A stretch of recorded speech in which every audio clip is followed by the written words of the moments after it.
Hello, everyone. This is Rafi. I'm here with Sam Apple today. He's an extraordinary writer, and I'm really happy for you to meet him. And so we can talk about his book that's coming out on the Warburg effect and Otto Warburg. So welcome, Sam. Thank you. I'm excited to be here. Yeah, it's. I think we have a lot this big subject in common. As I was telling you before, I studied the Warburg effect in breast cancer cells in my master's thesis a few years ago, and then your sister who put us in contact told me that your book was coming out on this subject. So I thought it would be a great opportunity for us to chat and just learn more about the topic, because he's an extraordinary man, as I'm sure you'll tell us. So. You also teach at Johns Hopkins. So please tell us about that and how you came to this book and to write about it. Sure. It just struck me as, you said you studied the Warburg effect a few years ago. In a way that is a big part of my book. 20 years ago, that would have been unheard of for a student to be focusing on that. And there's been this dramatic change and this rediscovery of the role of metabolism in cancer. So you're part of this rediscovery story as far as I'm concerned. And I started teaching at Johns Hopkins about a year ago. It was mostly done with the book at that point, and needed to get back to full-time work. I was working part-time as I was writing this book, and it's been a wonderful experience for me. I teach science writing and sometimes just regular, creative writing and personal essay, but it's a great program. I'll do a shout out if anybody out there is looking for a master's degree in science writing. Check out the MA in science writing program at Johns Hopkins. A lot of great science writers come out of the program. Wow. And so how is it different than other writing programs? And I'm asking because I actually don't know what a normal writing program looks like, but at a prestigious place like Johns Hopkins, I'm guessing there is something that's maybe a little different. Sure. Well, when I did my graduate degree, I did a Master's of Fine Arts and, MFA in Creative Nonfiction. So most programs focus on, sort of traditional creative writing. It might be fiction or it might be essays or memoirs, but there aren't very many science writing programs. Johns Hopkins is one of the few, and, really runs a wide range of different genres, even within science writing. Some people might be writing memoirs about a disease they had and researching the science and talking about other people are, might be more newspaper reporters and just learning, the basics of reporting and interviewing. And, some people go on to write books and articles like I write. Others might go into, working for a laboratory and communication. So, it trains people for a lot of different ways to write about science. Some of the students are actually scientists who just want to get better at, communicating their work. And, I think they're often, excellent students who just haven't had the experience to learn how to write in the past. Yeah, and science writing it's this funny thing to me, because on the one hand, most of the papers that you'll come across in the scientific literature, they're terribly dry. They're uninspired. They tend to distract from the message that's being communicated because of it's hard to explain it, but the way they string descriptors together is very inefficient, and the shorthand is messy. So yeah. I've never really enjoyed, reading papers. However, when I do come across good scientific papers that have that ability to write clearly, and they're not writing a science paper, they're writing point, like they're not trying to fit into this very specific mold. It's totally different. You memorize the information better. The concepts actually are easier to grasp. It makes a huge difference. Yeah. So I'd love to know what you think about that, and have you come across the same sort of issues I have there?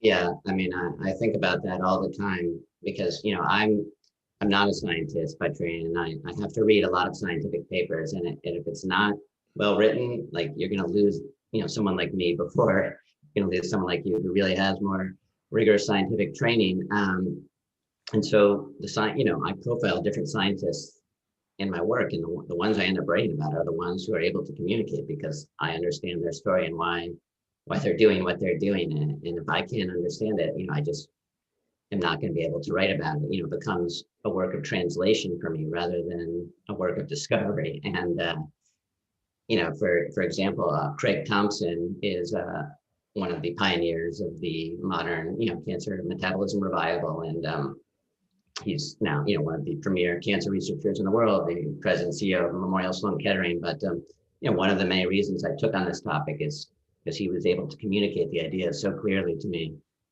He's just a very effective communicator. So it just makes a huge difference. And I also think that I think it probably makes the science better as well. Clear writing is a reflection of clear thinking. And, George Orwell famously wrote about this topic, but I really think it's true that, if you spend the time to simplify your language and to make it as clear and coherent as possible, I think it would probably make someone a better scientist as well. I was just going to say, I often think back to kind of being at the core of great writing and great science. I think there's a certain amount of simplicity, just being able to notice something closely and to wonder about it and to just say in very simple terms, what it means to you. I mean, Feynman, I know that you're a Feynman fan, and I think he said, correct me if I'm wrong, that, if you really understand something, you should be able to explain it to like a second grader and have them comprehend it. So I think that's a good rule for writers and scientists. Yeah, definitely. And I often notice it when I'm trying to explain something to someone in my family or a friend or something, and halfway through, I'm not sure how to finish my sentence. And I realize, oh, damn, I have to, next time I'm back home, I'm going to have to look this part up to make sure it's all, backpedal and re-explain it. And it makes me think of these 4 skills that are sort of core in a sense, I guess, which are reading, writing, listening, and speaking. And I tend to think that even for someone like myself, who I first went into business when I was really young at university, and then I went into the sciences, to molecular biology, and now health sciences and neuroscience. But it always seemed to me like these 4 things could have been taught independently of the subject and would have benefited every student, really, whether it's mathematics, philosophy, art, or music. I think speaking, reading, writing, listening, are all skills that are sorely needed. So for writers, how would you advise them to take advantage of these 4 core skills in their writing, in their work? Sure. Well, maybe it's related to this. I actually designed a course, which I used to call it extreme noticing. I now call it noticing as a writer. It just sounds a little fancier, but it's the same course. And, my idea is that the core of really all these things you're talking about is just being able to look a little closer, to observe with a little more attention, and then to wonder about it. I call extreme noticing the combination of close observation and wonder, close observation and imagination. And I think that, whether you're writing fiction or nonfiction or poems, that's really the building block. It's not the only thing you need, but that's where the sort of really profound stuff comes from. And I think it's a skill that can be trained. Like I have my students keep notebooks, and they just have to go through the day and notice all the interesting things that they come across. And then I say, okay, now notice a second thing about that thing and a third thing. And they start to develop ideas. You would think it would come naturally, but a lot of it comes down when you set aside the time and you force yourself to really do it. And, by the end of the semester, students are, I think greatly improved in terms of their ability to quote unquote notice in this way. That's interesting. Yeah. I didn't know that. That's really interesting. Yeah, it's it's an unusual course, but another way to think about it is what's the point of writing things down if it's not something that you're observing in a new way with a little more insight than has otherwise been observed? And why write about it? You have to be able to sort of dig a little deeper and find something a little new, I think. Mm-hmm. Yeah, definitely. I want to talk about your book and the man in your book that's at the center of it. How did you first hear about him? Because I always find it interesting where and from who and in what context the name you came across first. I'd like to. Can we start off with that first? Sure. Sure. So, like so many people in this world of writing about metabolism and nutrition, I was heavily influenced by Gary Towns and sort of waking me up to some of these issues. And, so I had been reading about, the obesity and diabetes epidemics and reading Towns and others on these topics. But I always, whenever I came across cancer as part of this cluster of metabolic diseases, it always sort of stopped me in my tracks because it was just so different than I had always thought about cancer. I typically think of diabetes and even cardiovascular disease as metabolic problems, but I never lumped cancer into that cluster. So it always just sort of caught my eye, made me wonder. And then, I was reading about cancer and, the obesity epidemic is, as there's a very striking correlation between obesity and many different types of cancer. And then it was just, I think, just one line in the piece I read about Warburg, saying a German scientist had made a discovery in 1923. So I didn't know much about it, but, I just Googled Warburg and, I started to read his Wikipedia entry and, started to hear about his story in Nazi Germany. And for me, that was, kind of, as a writer, I'm always looking for both, the science that fascinates me and then also the character, protagonist to tell the story. As soon as I started to read about Warburg, I just sort of, I knew kind of right away that I wanted to write more about him. And we can talk more about his story. It's pretty remarkable. But so that was the key, sort of having the character and then, the science that fascinated me. Wow, that's it. That's super interesting. So I heard an anecdote about him with regards to Einstein. You can tell me if this is true, that he was, Einstein thought he was so smart that he should not, join any of the war efforts and should stay home and keep studying what he was and keep working on his research in metabolism. Is that true? Is that? That is true, although I have my own sort of hypothesis about what the deeper story is. Oh, please tell. Right. So Warburg, joins the German military, and he's fighting. Well, I don't know, how much he's actively fighting in 1918, but he's relatively close to the front. And his parents are desperate, by Germans that are paying attention by 1918 know that it's a losing cause, and just extraordinary number of Germans died during the war. So they're desperate to get him out of the army. And, they're writing letters to the government saying that, he's needed for, scientific research. And Germany was facing a striking food shortage at the time. And one of the arguments they made was that Warburg's photosynthesis research was going to lead to a breakthrough in food production. So all this is going on, but Warburg is not moving. And then so Warburg's parents actually reach out to Einstein, who's already famous by this point, and say, would you write a letter to him, convince him to come home? And so Einstein writes a letter saying that, you're too important for German science, you got to come home. And, what occurred to me, I don't know what was going through Einstein's mind, but Warburg, as we can talk about, was really a narcissist and really thought of himself as, tremendously important. So I think maybe Einstein was coached, say, tell him how important he is and he'll listen. Interesting. Maybe not, but that's just my own original hypothesis. In any case, not long after the letter arrived, Warburg comes home. So you can, to the extent that convinced him, then Einstein, maybe saved Warburg's life and then can be credited for the metabolism revolution. I like to think of it that way. Yeah, it really is a revolution, and we should spell it out a little more explicitly so people are caught up if they don't know about this framework of metabolism with which some researchers throughout the last nearly 100 years have approached cancer. Because there's the genetic origin of cancer, there are some other wacky theories of cancer that we don't need to go into, but basically, as of today, there's this metabolic theory and this genetic theory. And Warburg was this early persona in the story, pushing for the idea that cancer cells were best identified through the way that they metabolized glucose and fermentable substrate into lactate, or some people have heard of as lactic acid. And this is a particular way of producing energy. Most of the cells in your body, most of the time, are using fat and oxygen to make energy.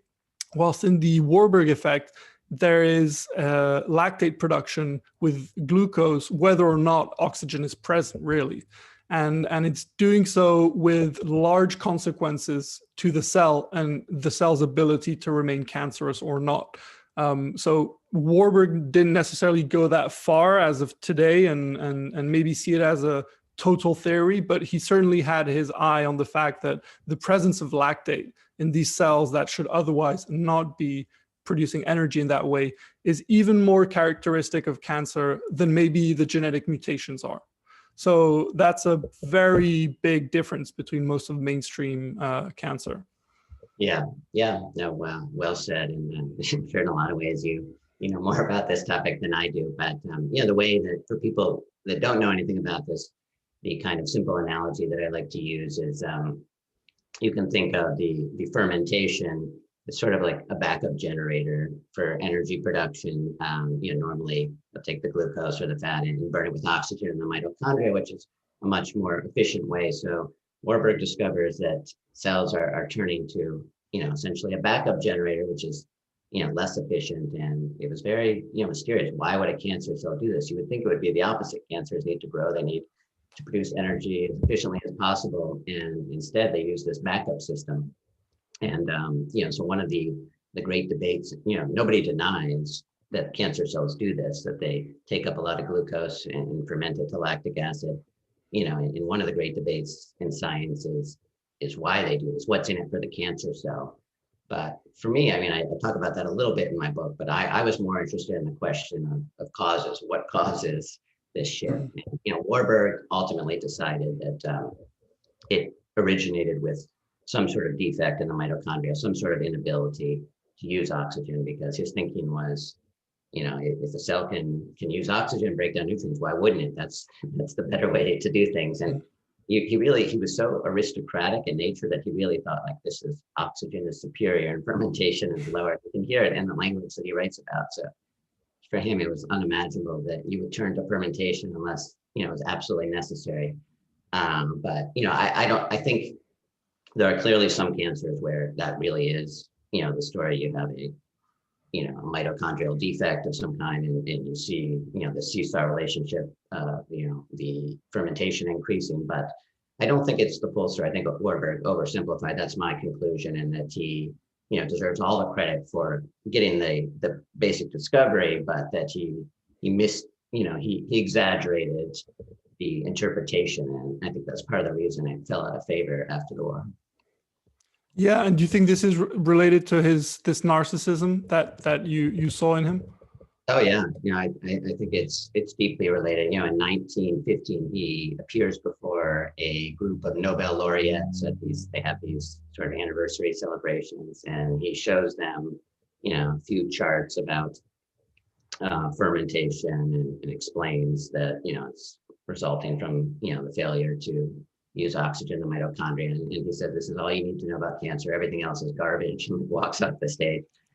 So he was right in a very fundamental way, I think, about seeing that metabolism is really, I think, really at the core of the cancer story, which is not to say it's the entire story, but I think Warburg, his father was a physicist. He saw everything through the lens of energy and metabolism. And I think he got the big story right, but unfortunately, he was such a narcissist that he undermined his own case after the war, and it became harder to take him seriously. That wasn't the only reason he fell out of favor, but he certainly didn't help his case.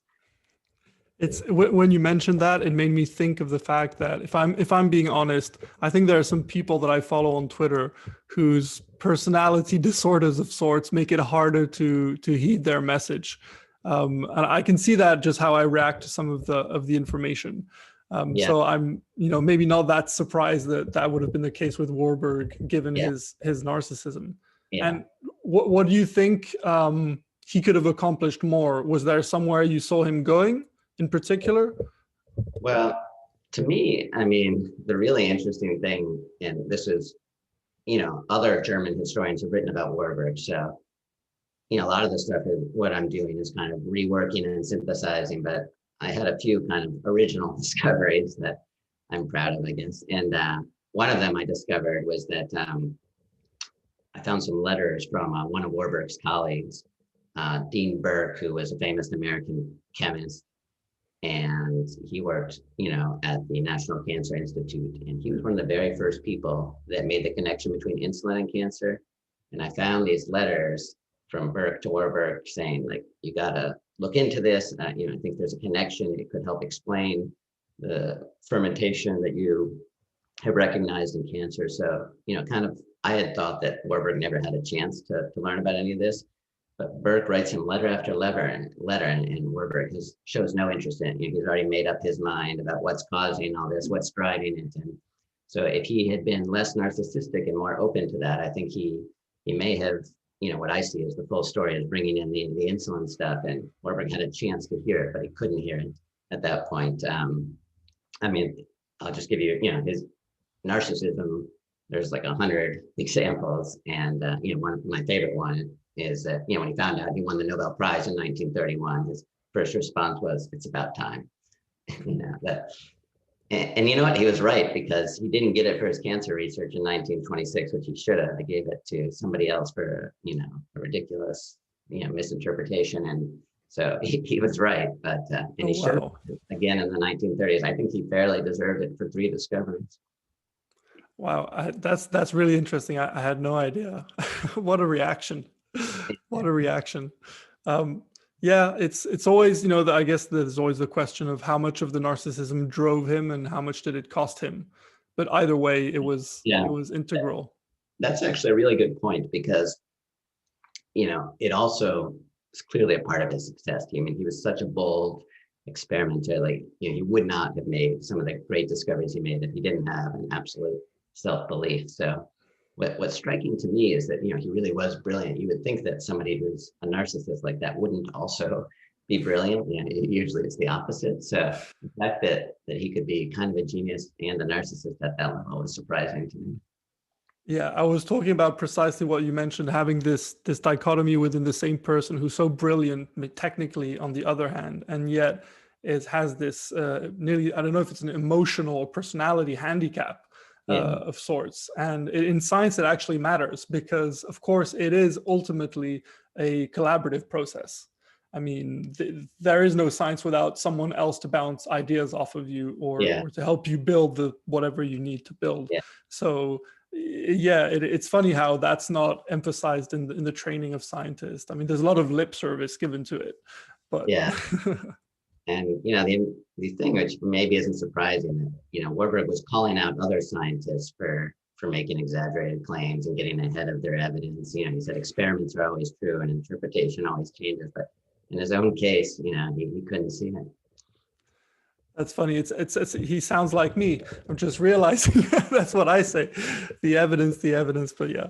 Anyways, just to briefly tell you what I did in my master's, and I'd be just curious about your thoughts on it, and if you've interviewed other researchers in this area for your book. But what I did was basically scour the literature for the best counterexamples to cells exhibiting the Warburg effect. So cells which would have intact respiration and ideally intact mitochondria. And I came across these breast cancer cells, which are called MCF7 breast cancer cells. And I compared them to control cells, which are called MCF12. And the idea was that I'd put them in this medium, and I would see how much lactate they produce intracellularly, so within the cell, and compare it to how much pyruvate they produce, which represented the, let's say, fat side of the equation. And it was a very simple experiment: feed them, let them grow, see what this ratio looks like, and use a machine that basically blasts these cells down the tube, and the tube detects the lactate, the pyruvate, because they have different charges. So it's a system, a really fancy system to get a very simple ratio. And my experiment showed that they were actually producing tons of lactic acid and not that much pyruvate. And this was contrary to a big researcher in the field called, I think, Guppy, Guppy.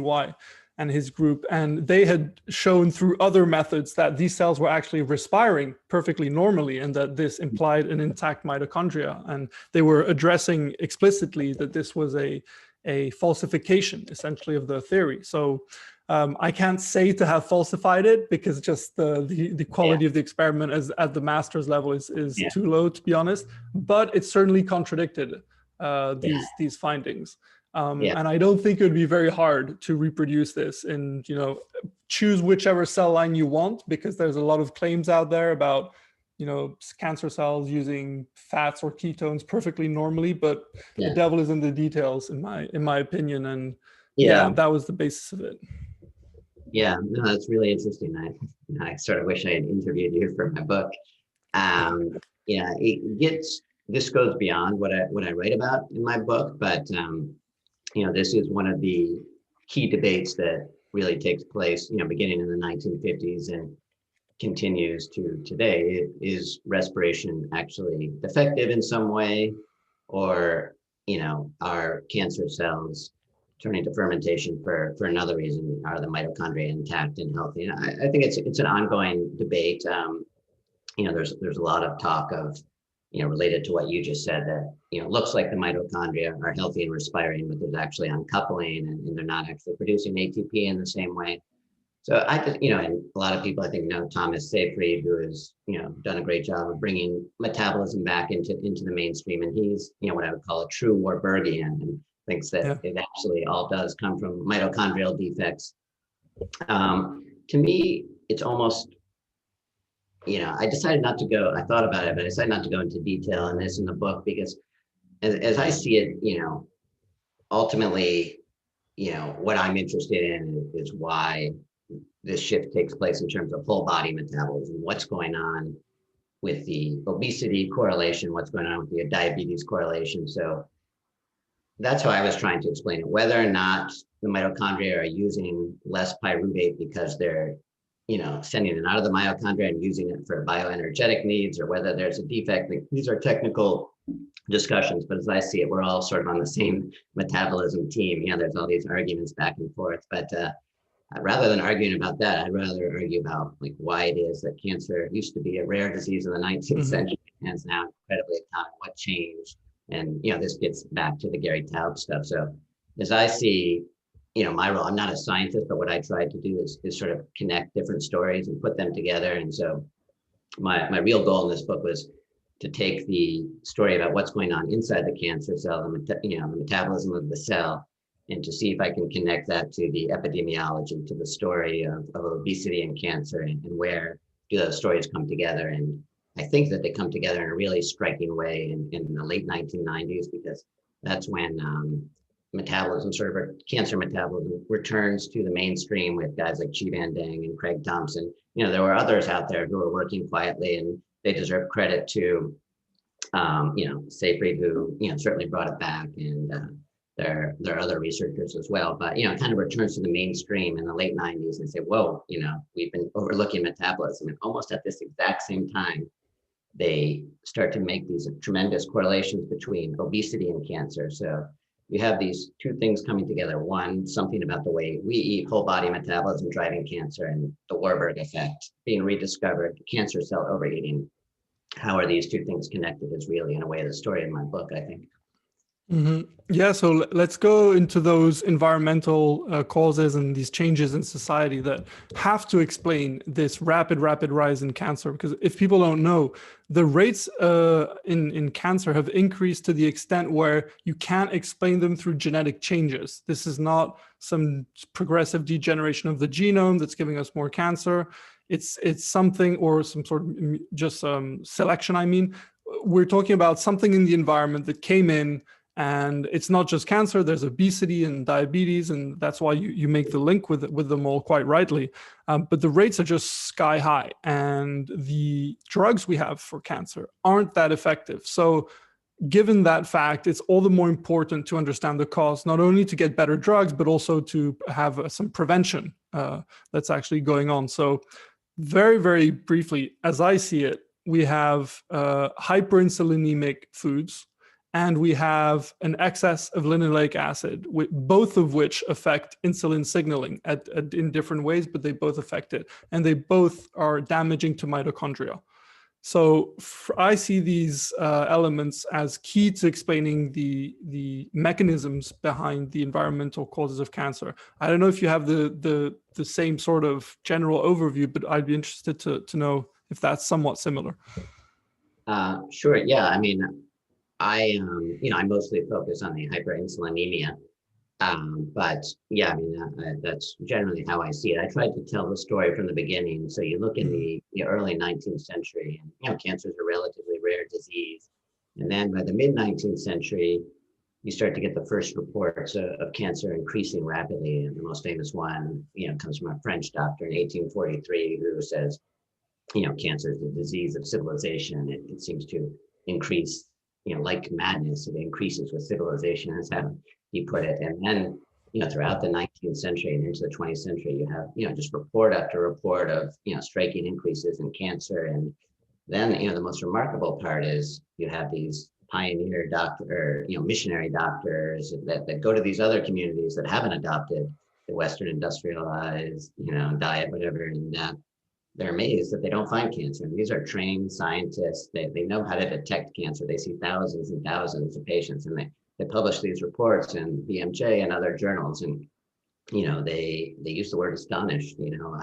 Albert Schweitzer, when he's in West Africa, he trained actually, where Warburg trained in Germany. You can't believe that they don't have cancer. And then sure enough, you stay with these populations for 10 years, they adopt a Western lifestyle, and cancer appears together with obesity and diabetes, various other metabolic conditions. So to me, the link is very clear, but there are of course many different aspects of a Western lifestyle that could be the explanation here. So, and really, if you look through the history of the 20th century, you could think of it as a discussion about what is it that's causing, is it that we don't move as much, is that we eat more calories, and on and on and on. And I think that, one fascinating thing about the Warburg revival that's often overlooked is that, this debate continued into the late 20th century, but we had this breakthrough in understanding sort of what happens inside of a cell after it's activated by insulin. And this is why I was really interested in the research of Luke Cantley at Weill Cornell,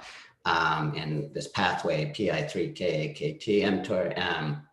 To me, it really kind of puts the whole thing together. It explains, that hyperinsulinemia, which, would begin with, the diets we've talked about, it's clearly correlated to cancer, and we see the correlations, but only in the last, 20, 25 years have we understood how it activates these pathways that are the most commonly mutated pathways in cancer. If you do sequence a tumor, the metabolic pathway that controls, that leads to the Warburg effect is going to be the most commonly mutated one. So, it all sort of came together, but because, some people work on the cancer cell and some people work on epidemiology, I don't think anybody's really saying like, wait a minute, like these two stories are coming together. I mean, Luke Cantley himself and others are, but, that's really what I'm trying to do, is connect these stories. Yeah, that's a great point, because the PI3K inhibitors, this class of drugs that are meant to hit this super important pathway, are actually some of the most promising ones that we see, even compared to some immunotherapies or some third generation chemotherapy. So I think that pathway does hold promise. I don't know how safe it's going to be as a druggable target.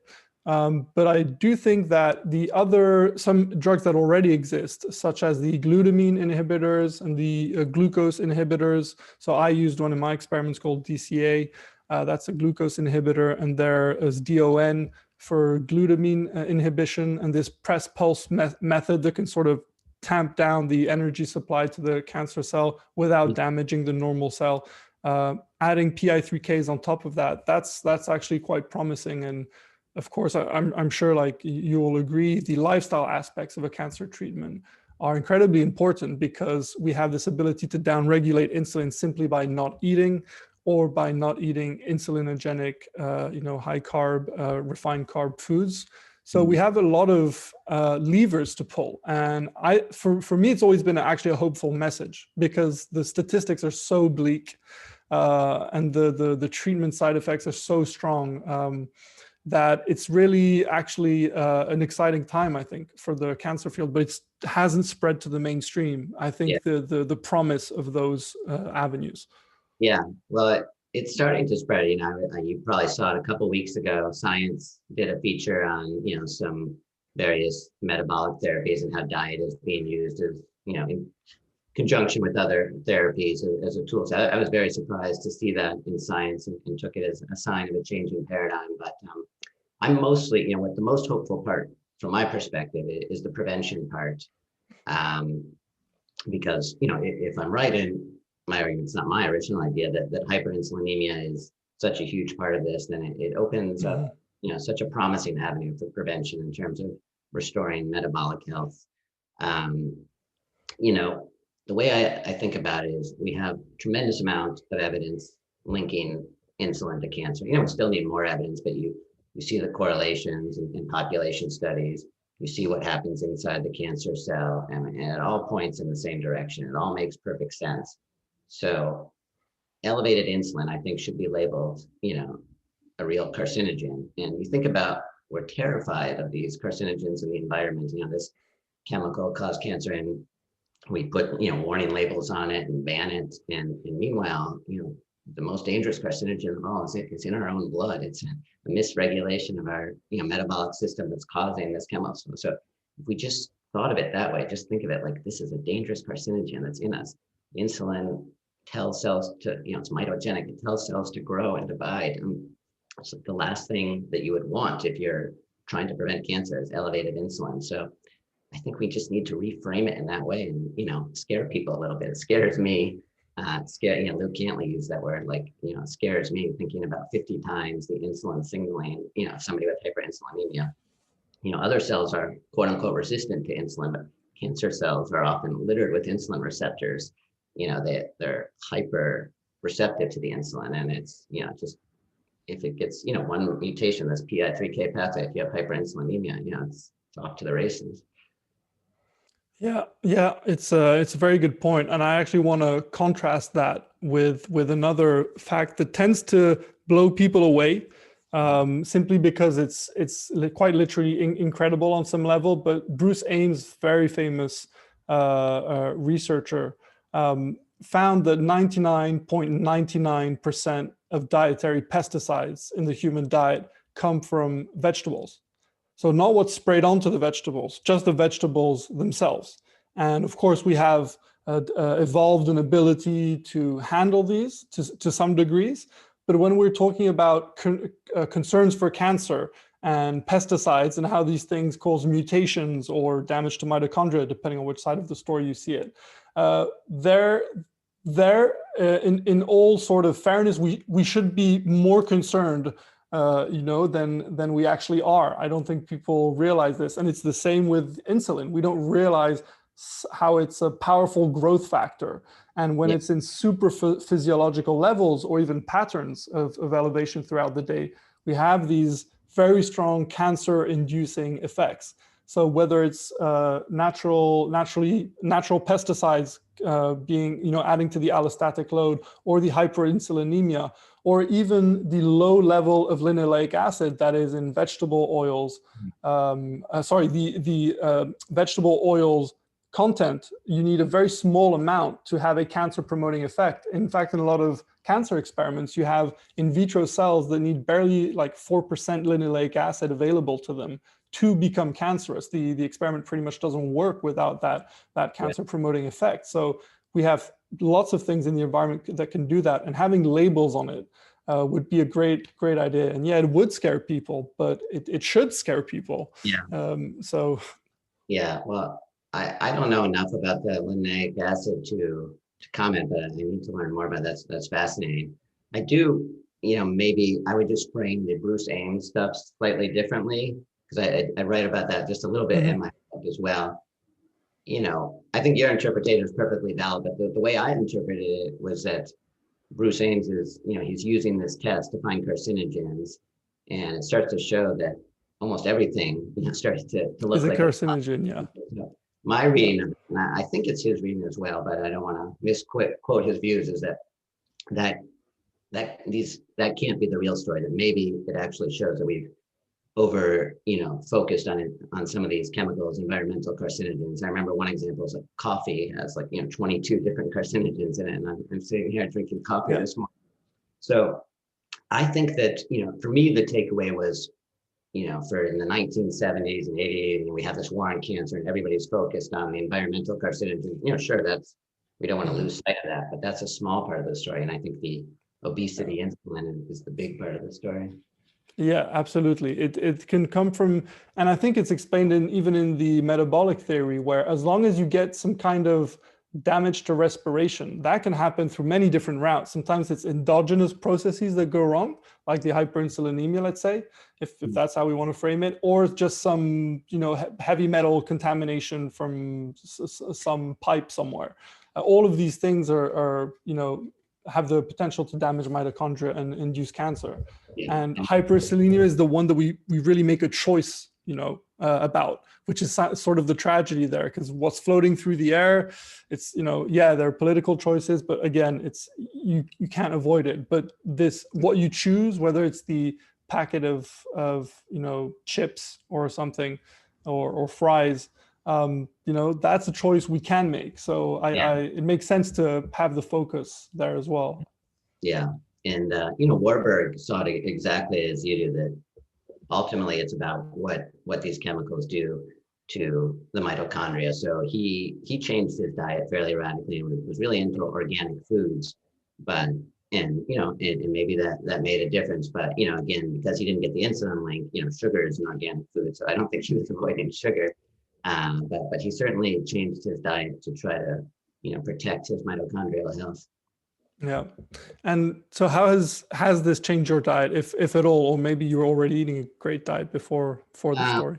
Yeah. I mean, before I sort of got into the cancer angle, I was interested in low carbohydrate nutrition. I had, in my 30s, I think I was one of these classic sort of, skinny fat people who had metabolic problems, elevated triglycerides. So I started to reverse things a little bit before I got into the cancer stuff, but the more I learned about sugar, the more it scared me. So now I'm, very cautious about sugar in a way that I wasn't before. One of these striking things is that, I thought when I started writing this book that the whole story was really, sugar driving metabolic syndrome and hyperinsulinemia. But in recent years, you look at the work of like Richard Johnson, Lou Cantley, and these guys are finding that actually with some cancer, colon cancer in particular, that the fructose is actually driving the Warburg metabolism independent of the insulin. That kind of blew my mind. I didn't think, I thought all the fructose was just metabolized in the liver, and that was the end of the story. And the fact that, Richard Johnson used the word that, for a small number of cancers, like fructose is their actual favorite food is the term he used. So sugar scares me. And I still, under pressure, from my kids and stuff. My kids can't believe that I don't eat sugar, and so I still have it. And I'm not, extremely hardcore, but I definitely eat very little. Yeah, no, it's interesting because these are, powerful ideas that we're talking about, and it's not the outcome isn't neutral if you end up reading one of those books or hearing one of the lectures from one of these researchers or journalists like yourself or Gary Taubes. If you actually start seeing these perfectly common food substances that are in your environment as really, taking life away from you and taking pleasure away and giving you pain, that's a very different reality that emerges. And I think, at least from my perspective, that is one of the hardest things for the researchers to sort of wrap their heads around, because it would mean so much in terms of the guidelines, in terms of, school lunches, in terms of marketing, even laws around marketing would change somehow. There's just so much that is tied up into this question of what causes cancer. And we need a lot more people putting the message out. So I'm really glad you're doing that. And where are you living in? What state are you living in? I'm in Pennsylvania. Pennsylvania. So what is the typical hospital in Pennsylvania? I'm guessing vending machine with sodas and snacks and all of that, right? Yeah. I don't know in great detail, but the few times I've been in recent years, it looked like just like every other hospital. So Yeah. no awareness of really any of this stuff, or awareness and lack of concern. Yeah. To me, the really striking parallel was reading about the work on cigarettes and smoking in the 1950s and 60s. And even when the evidence was there, it was so hard for people to internalize it. It's just a part of life. How could this thing, like even Richard Dahl, this British epidemiologist who makes the connection, like he couldn't believe it himself. It took him a long time to absorb the lesson of his own research. He was a smoker. It hasn't clicked with sugar, and the evidence keeps mounting, and eventually it's going to click. But the sooner the better. If my book can help make it click, I'll be very happy. I always remember Robert Lustig saying it's going to take a lawyer who has to amputate has to have their son's foot amputated or something to get really pissed and actually start class action lawsuits against a lot of the food manufacturers who are knowingly, because they have a lot of the scientists who do the actual research.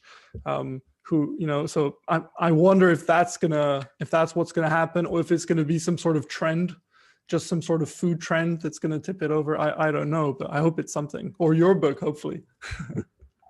Yeah, something has to happen. But a lot of times I feel pessimistic. But on the other hand, there is this growing awareness thanks to a lot of people in the low carb world, in particular, sort of pointing out the correlations between sugar and these diseases and the emerging experimental evidence. So, things are moving in the right direction, but it's, we've got so far to go. Yeah, there's still quite a lot of road in the clinic that I'm working for. I'm consulting with this medical clinic, and one of the things that we want is for people to have to see us lead by example. So that's why I hope hospitals can actually ditch the vending machines for something more wholesome, and we'll make sure to have some electrolytes rather than some goo packs, or some coffee rather than some soda, or something that's leading by example. So do you have any dietary recommendations in the book, or are they sort of implicit, or? Yeah, I'd say it's more implicit. I mean, the one that is, extremely implicit to the point of being explicit is sugar, avoiding sugar as much as possible. And then, implicitly also, since I talk so much about hyperinsulinemia, like if you're gonna lower your insulin, you can do it one way or another. You can do it by intermittent fasting or a ketogenic diet. But the message is get your insulin down in the most effective way possible. I personally am a fan of the ketogenic diet because it's just a good way to lower insulin. Hyperinsulinemia, I think of as a carcinogen, so it's just a logical thing. What am I going to do? I'm going to eat in a way that brings insulin down. That's what the ketogenic diet is. Yeah, that's true. And so, how long have you been following this diet for? I don't know. I just want to add one thing to what I just said.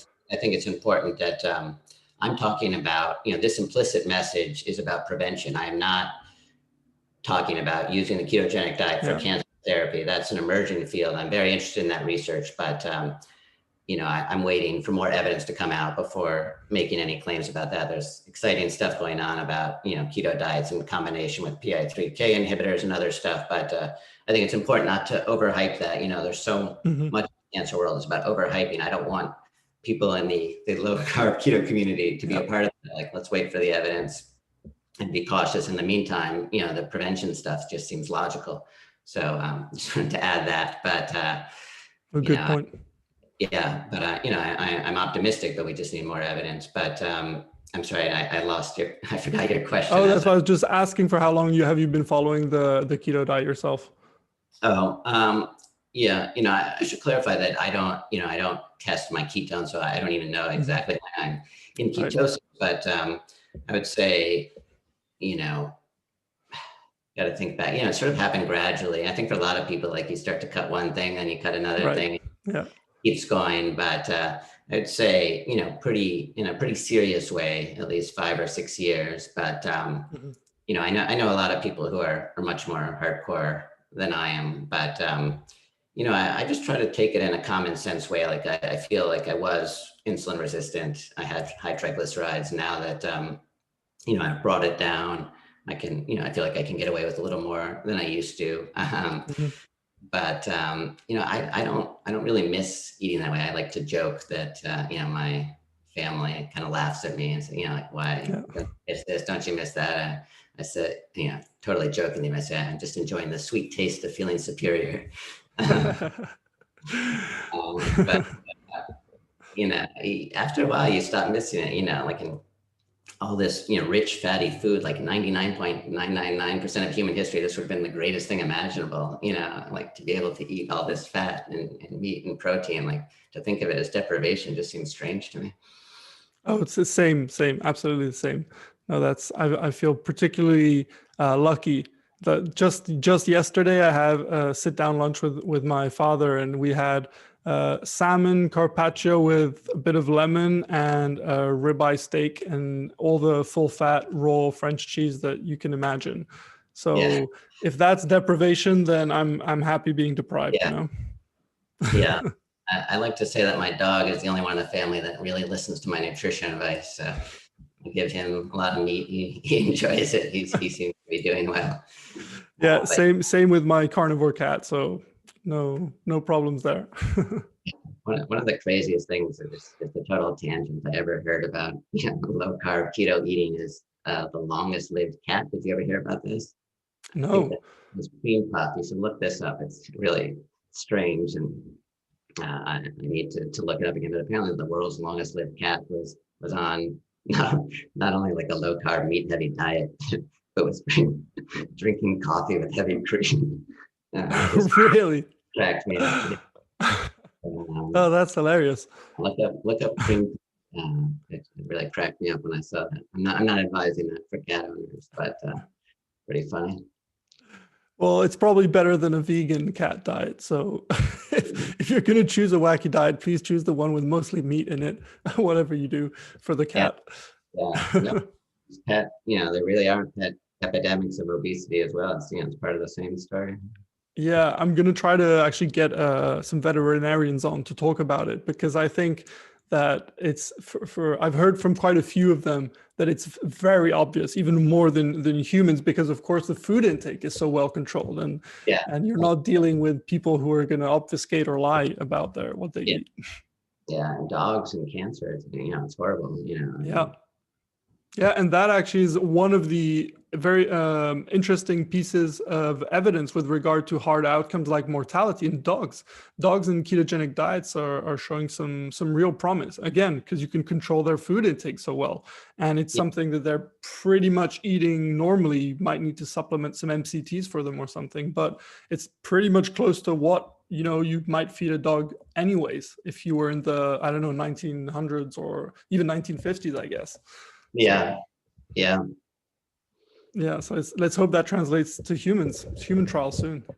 Yeah, I hope so. Yeah. Well, Sam, is there anything else we forgot to cover, or do you think is there anything else you wanna mention before we wrap it up? No, we covered quite a bit. This was a lot of fun, so I really appreciate you inviting me on. For me too, it's a lot of fun, and I'm glad we got to talk about one of the subjects that are nearest and dearest to my heart. So please tell people the title of your book, where they can get it, if you're on social media, and any upcoming projects or things you want to mention. Sure. So my book is called Ravenous, Otto Warburg, the Nazis, and the Search for the Cancer Diet Connection. And actually today is publication day, so it's an exciting Congratulations. To launch the book with this interview. So yeah, it's available wherever books are sold, and you can find out more on my website, samapple.com.